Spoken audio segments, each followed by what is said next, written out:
George. Welcome back to another episode of It's Debatable.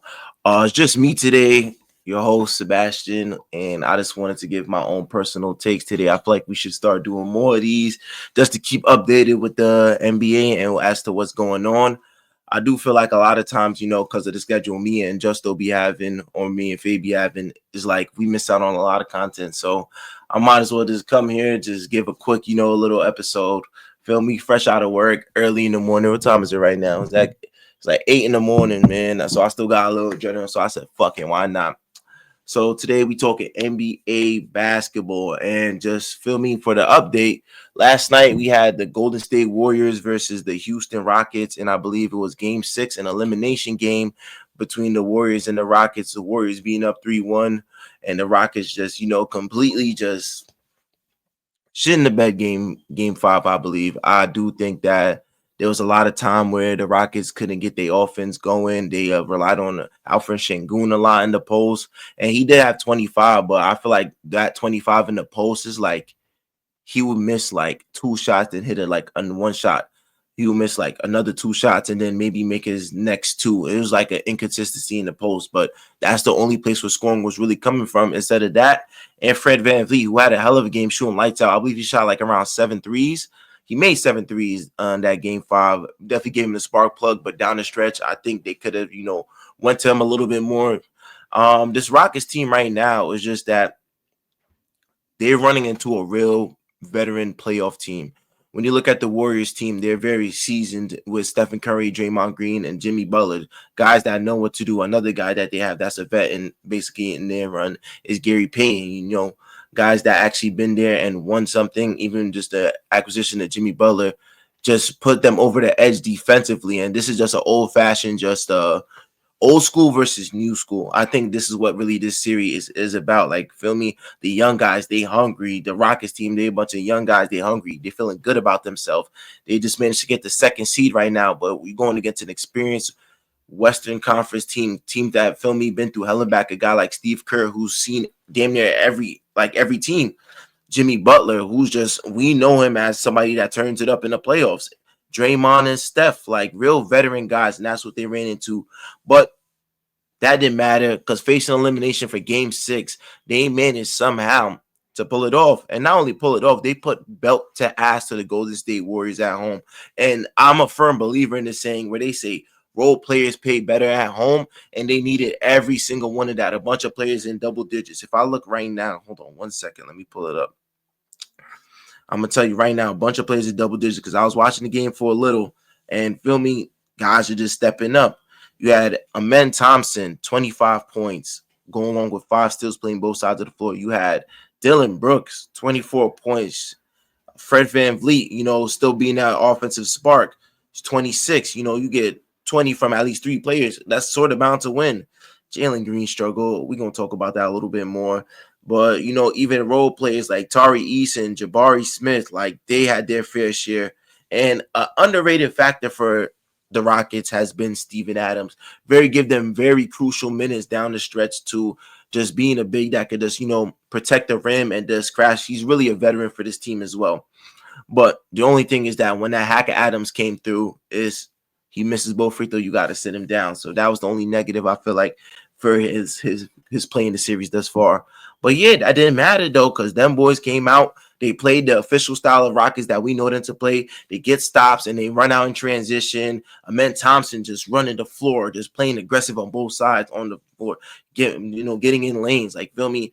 If he could contribute that or even more and just be more aggressive with his shot hunting, I do feel like this series could be different because right now it's just like they won Game 2 and there's really no help to Jalen Green, who's been bad for the whole series, if you're going to be technical. Besides Game 2, we haven't, and it bugs me to say too, because I definitely feel like he had a great year, but he's just a non-factor in the playoffs. And even in that Game 2, he took a lot of shots. That's what I noticed too. He took a lot of shots in that game too. But feel me, you needed every one of that just to keep the offensive spark going, just to keep him, locked in and engaged. So Game 6, yeah, complete blowout. The Warriors look fat-footed. They look, like they ran out of gas. And you seen it when Steve Kerr put the whole bench in. You got guys like Kevin Knox getting in burn with the post with all these guys of the world. So you see them start getting a little more reps too, and they just said, "Fuck it, we're gonna go back to." We're gonna go back for Game 6. Actually, my fault. Game 5 was in the play. We're gonna go back for Game 6 to Golden State, and then we're gonna handle business back at the crib. So that's how it's looking for this series. I do think that the Warriors come out with a little more, not even more. They coming out to close out the series. Let's put it like that. Game 6, the Warriors are looking to close out the series.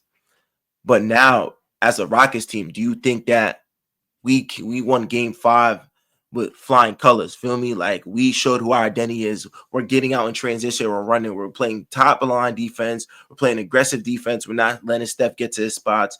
Jimmy, he's gonna have to be the scorer. Like, somebody's gonna have to beat us besides Steph, and that's exactly what they did. So you take that in mind now. Now do you feel like this Rockets team could push it to a Game 7? And that's really the question lies: is how hungry is this Rockets team? Can they get to a Game 7? Can a guy like Jalen Green finally give you a performance to where he doesn't want to go home?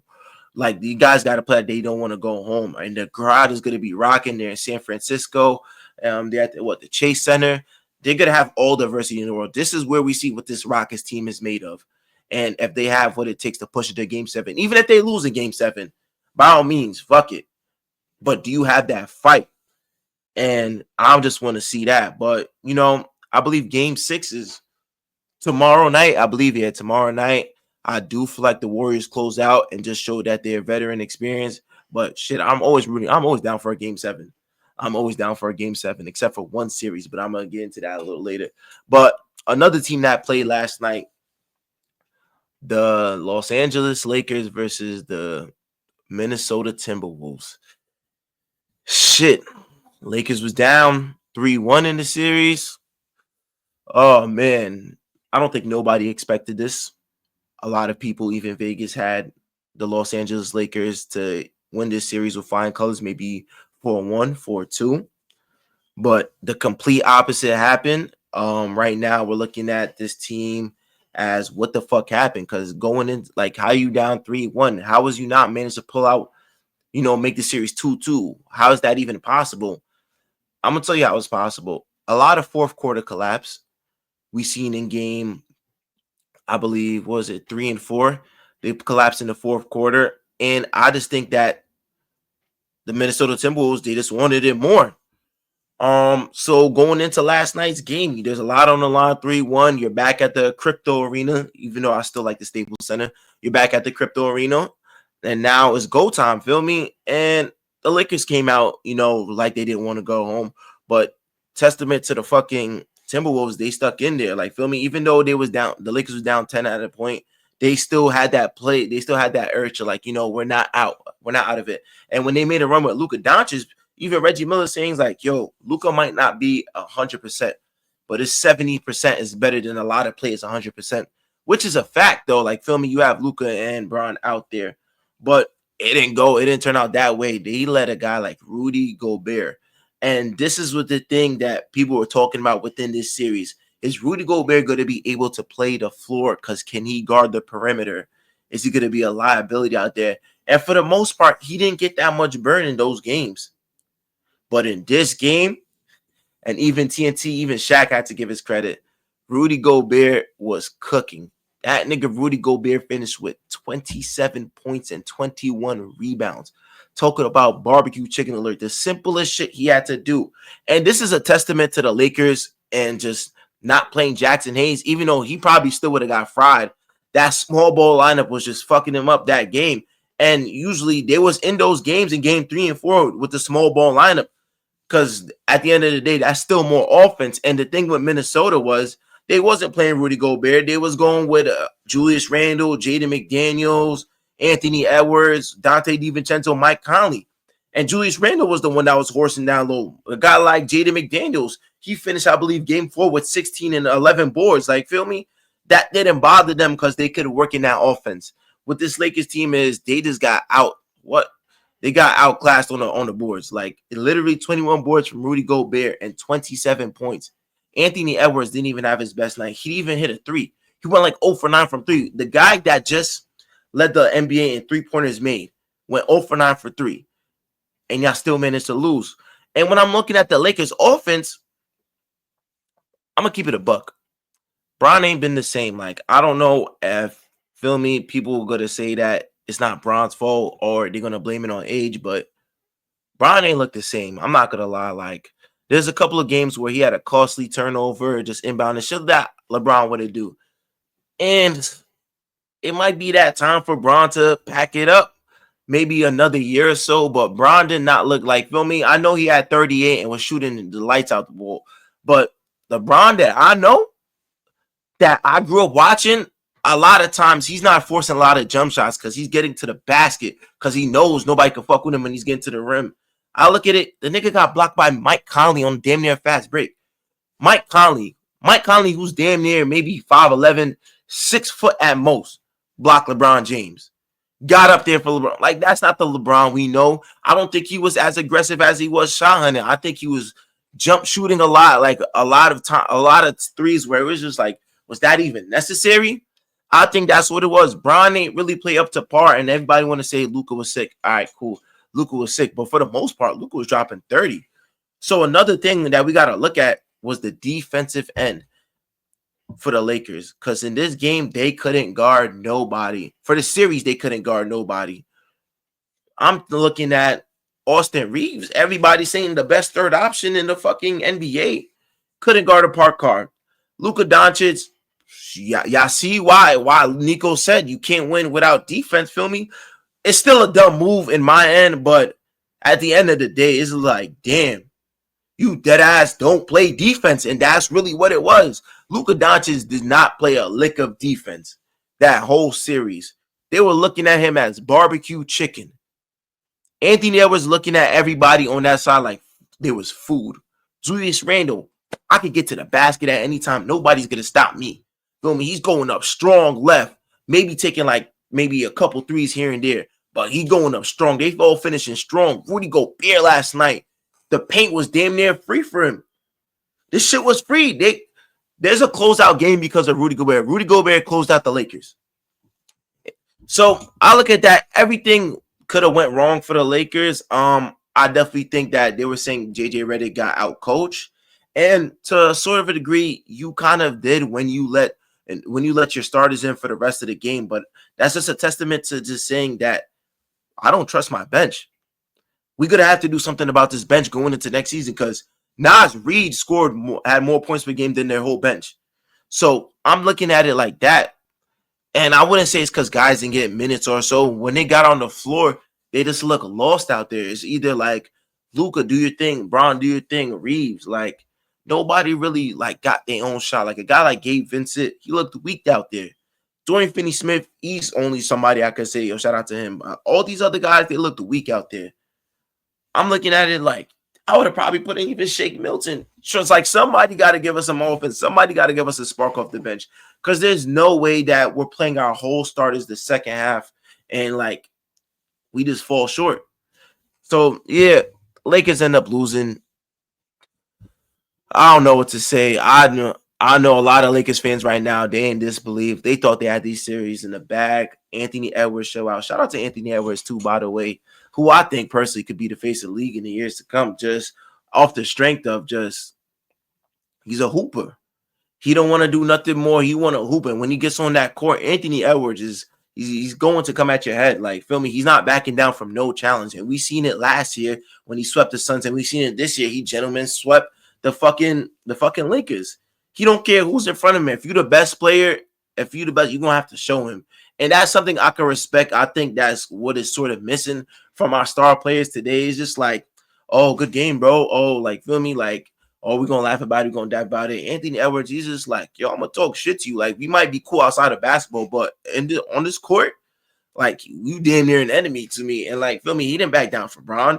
If anything, he low-key punked Bron. Like, he just like, yo, I'm not going nowhere. Bron was supposed to back out his OG bag. And this is like, let me show you why this shit different, young fella. Let me show you why the fuck I got 4 rings, why they call me the GOAT. Like, Bron was supposed to get in that bag. And feel me, this series is not supposed to be over. It's really not. Like, feel me, in 5 games, this series is over. This shit was not supposed to be over one bit. But yeah, I want to know what's next for the Lakers. You know, you just gotta enjoy that trip to Cancun, man. You just enjoy Cancun for while you can. But other than that, the Minnesota Timberwolves are advancing. I believe. Who are they going to face next? Who's new? Who the Timberwolves? Oh, they're waiting on a series between the Warriors and the Rockets. So we gotta have to wait and see for that one. But on to today's game, we got, because I definitely do want to talk about today's game as well. I did my recap for last night. I'm gonna, oh yeah, my phone be tweaking, man. Me scores. Let me see what's tonight. Oh, we got two banger game. We got. Let me start off with the Nuggets and the Clippers, because feel me, I'm gonna save the Knicks and the Pistons for last. The team I said I don't want to go to 7, and I'm gonna say it like that. But yeah, for the Nuggets and Clippers series, this has been an interesting. I think both teams has throughout, swinging haymakers here and there. Because when I look at it, the first two games they were close games. Then you go back to the whole new stadium, the Intuit Dome. That's what they call it for the Clippers fans. Yeah. Then the Clippers gave them their best punch. Game 3, they really beat them to the ground. They had a point where Jokic was arguing with his teammates, or he was arguing with the coaches trying to coach the team. They looked lost. And then, feel me, the Nuggets came back, but the Clippers still managed to give them a run for their money. In the fourth quarter on game 4, the Clippers ran a 30-9 run. So they out here throwing punches. But now this is when Denver threw the haymaker at game 5. And game 5 was so crucial to win at the crib, because it kind of gives you that leverage that, feel me, all we got to do is handle business for game 6. Now you're in the driver's seat, because now you just have to win that one. The Clippers got to win 2. But you want to make sure you execute tonight for game 6. Let me tell you why the Denver Nuggets got to go in and handle business game 6. Because now Kawhi Leonard is locked in. I don't think Kawhi Leonard has a shitty game. I think Kawhi Leonard goes out swinging. Zubac has been consistent and good for the Clippers this whole series. I could say that's been the most consistent factor. Avicii Zubac has definitely stepped up his role with this team.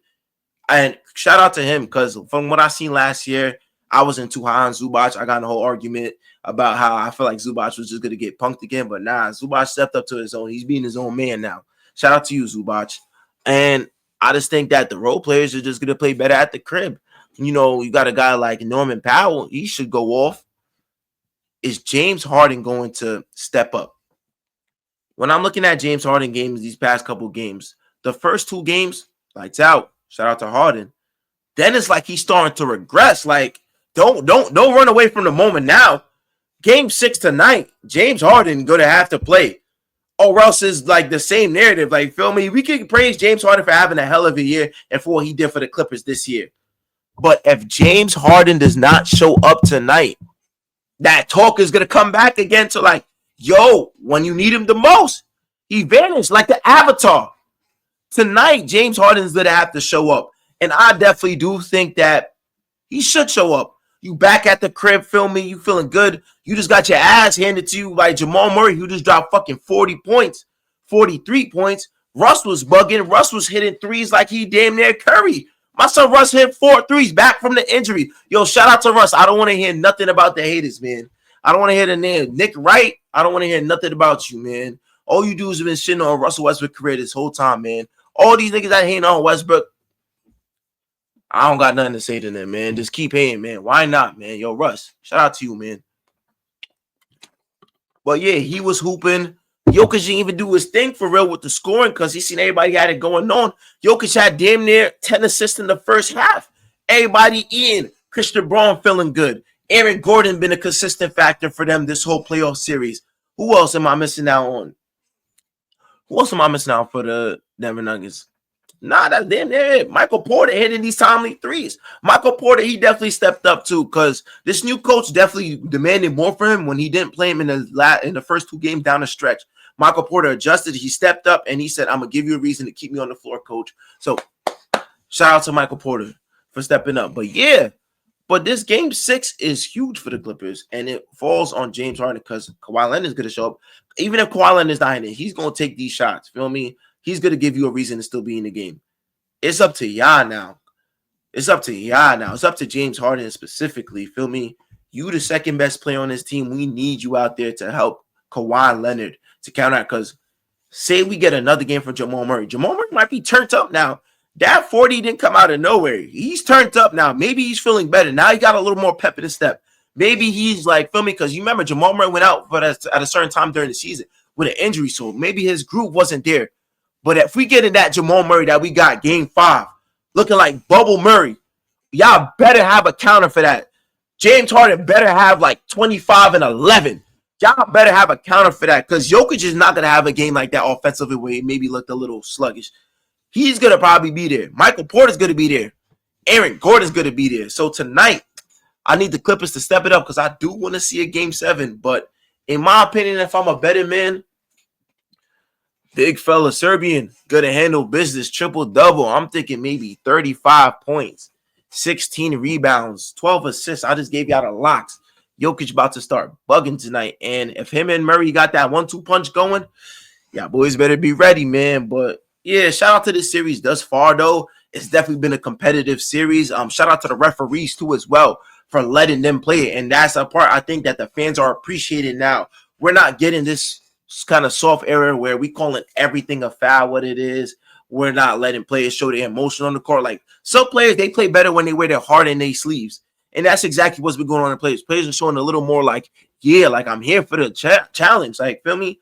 Hand checking been back a little too. I don't know if everybody noticed. Shout out Flight Reacts because he definitely did say something about hand checking being back. And I definitely do agree to that too. But it kind of makes the game better. You can't say and tell me these playoffs has been whack. You can't say and tell me you haven't enjoyed a lot. Majority of these games. Probably the only game you want to say you enjoyed was the Miami and Cleveland series because it was so lopsided that it was just, man, that series was ass. But feel me, shout out to the Cleveland Cavaliers for advancing too as well. They're going to see Indiana, I believe, tomorrow. And that series is going to be a banging series. I'm going to wait to talk about that in the next episode with Justin. But yeah, but as I was saying, for tonight, Clippers and Nuggets, I got the Nuggets winning, man. I just think that once you get a win like that back at the crib, you're feeling good about yourself.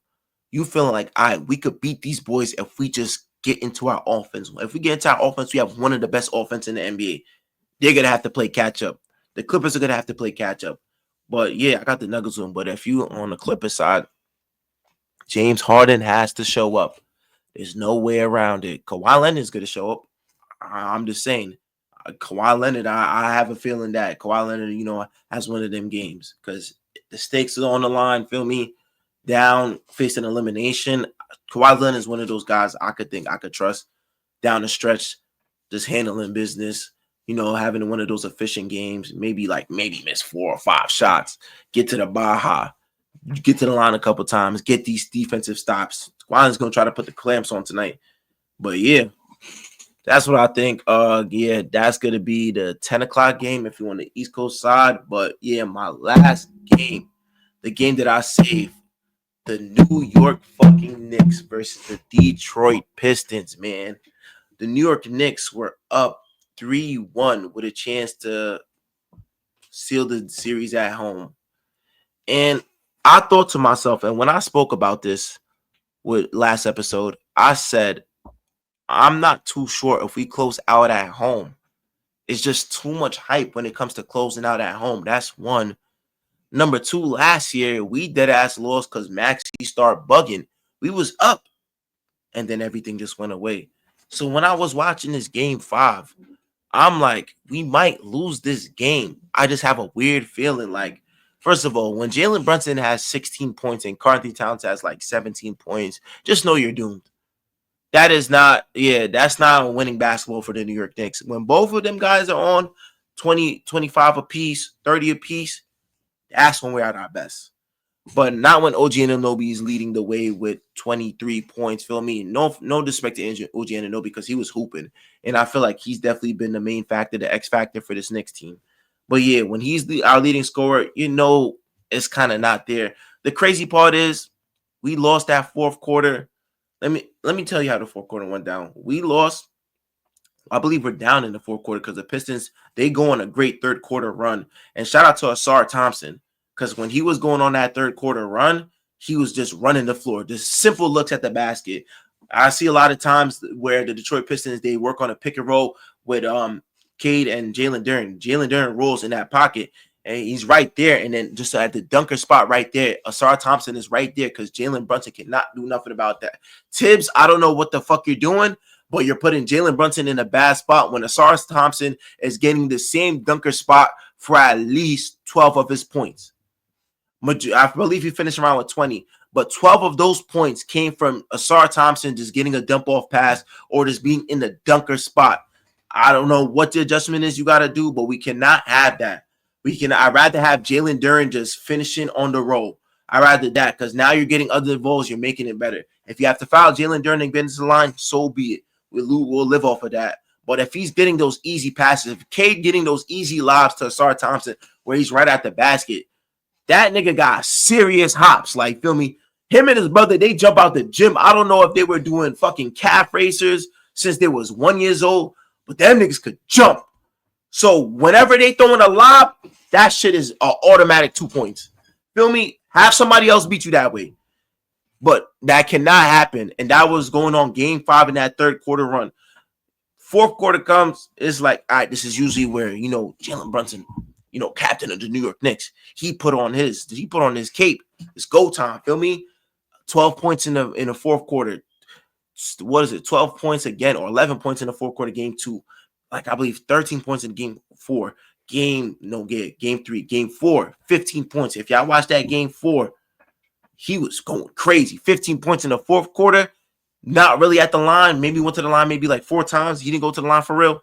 Needed that. That's what I was expecting to come in the fourth quarter to close out the series, but got a little lackluster. There's a times where the New York Knicks were just, offense wasn't there. We're just throwing costly turnovers. A lot of things that I see. And I know I'm going to have a long part of this segment with the New York Knicks and Pistons because just watching the Knicks is very stressful at times. Because I'm looking at it in that fourth quarter, when Cat got into foul trouble, Mitchell Robinson has so much easy looks. If Mitchell Robinson could catch the ball and just finish at the rim, he'd be a fucking double-double machine. There's so much times where I feel like he has the ball and it's right there. Just falls out of his hand. But I can't even say that too because at that points in times, it's like he was helping us on the boards.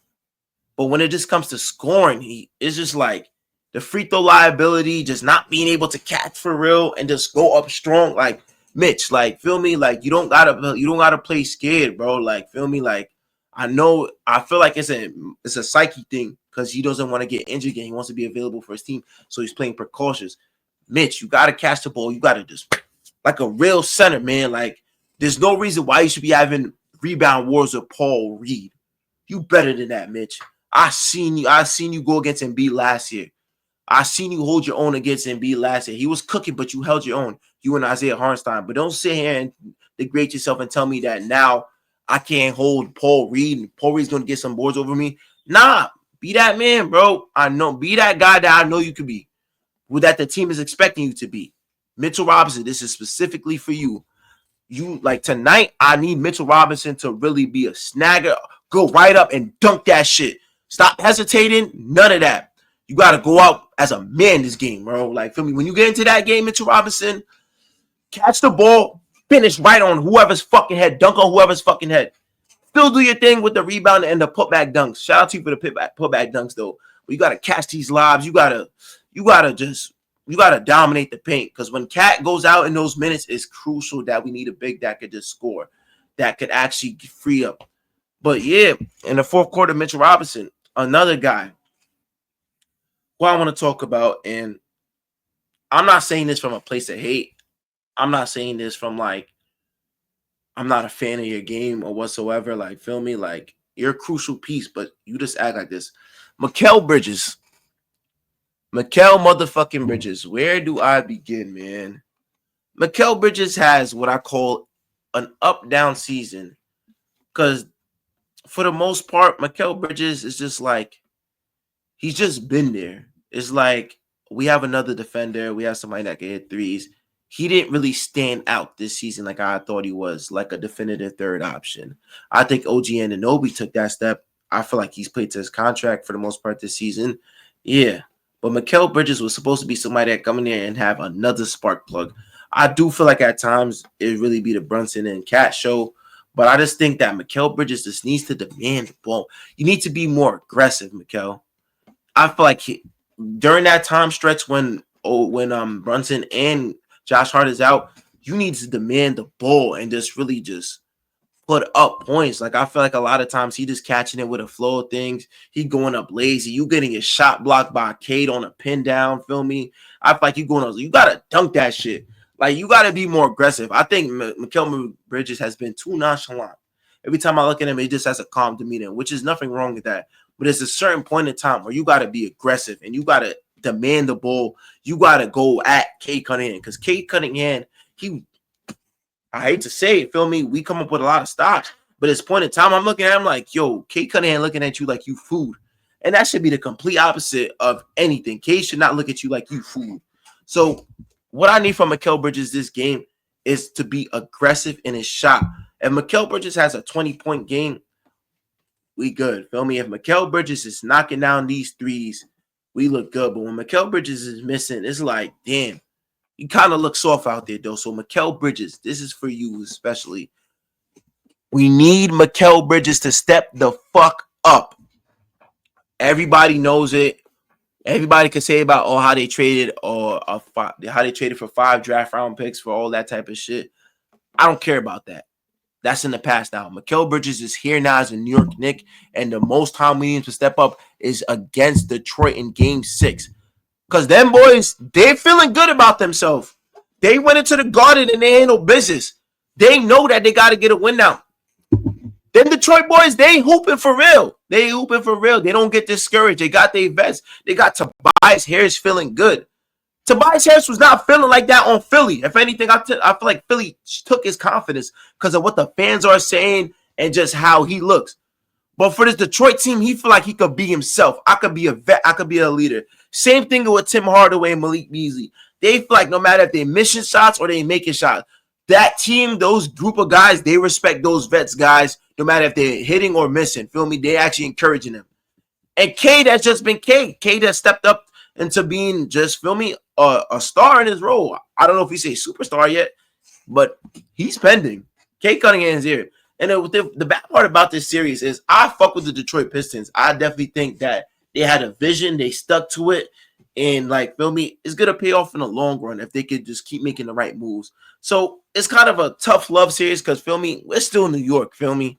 When I'm watching these games, it's like, yo, fuck the Pistons. But in reality, though, they hooping. Everybody's hooping. Dennis Schroeder, too, another person I talked about when I talk about vets. Somebody that just been bounced around like from team to team, bro. He's like that one ugly girl that nobody wants, bro. But feel me, found true love at the end. I don't know if he's with the team or towards the end of the season, but yeah, he's definitely give them boys a backbone too. He's definitely stepped up in his role. He's confident in his shot making. He's gonna play rugged defense. Feel me? He might not be the best defender, but when he's on Jalen Brunson, he gonna he gonna make him work. Yeah, so you got all that going. These boys is feeling good going back to the crib. I know they haven't won a playoff game at home since 2008, but they still probably feeling good. They got a lot of confidence. The thing is, you got to stop that. You got to nip that in the butt. You got to pause. Yeah, you got to nip that. But that's the saying, but pause. Yeah, you got to just stop that right there. But fuck it. This next team right now, they got to come out and just full offense. Feel me? There's no point in time where if they make their run, you got to make another run. Like, feel me? It got to be a runaway game. I don't want to have no close game. I'm tired of the stress. I'm tired of it. Every fourth quarter, I was like, damn. It's like you can't even relax for 1 minute. When you watching this series, it's like you can't fucking relax for 1 minute. You can't.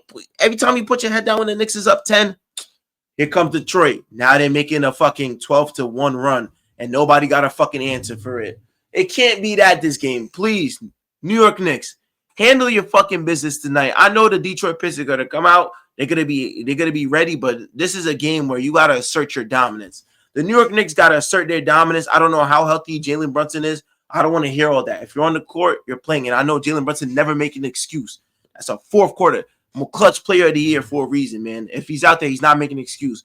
But JB, man, I need a 30-point performance. I don't know how you feeling, but I need a 30-point performance. We're going to worry about the next series. We'll worry about the next year, but can we please just not make this go to a game 7?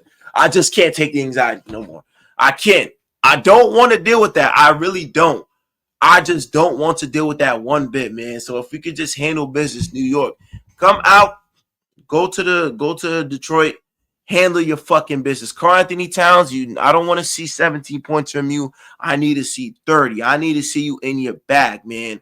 Mikal Bridges, like I already said that. I already had a whole like 5 minutes talking about what you got to do, man.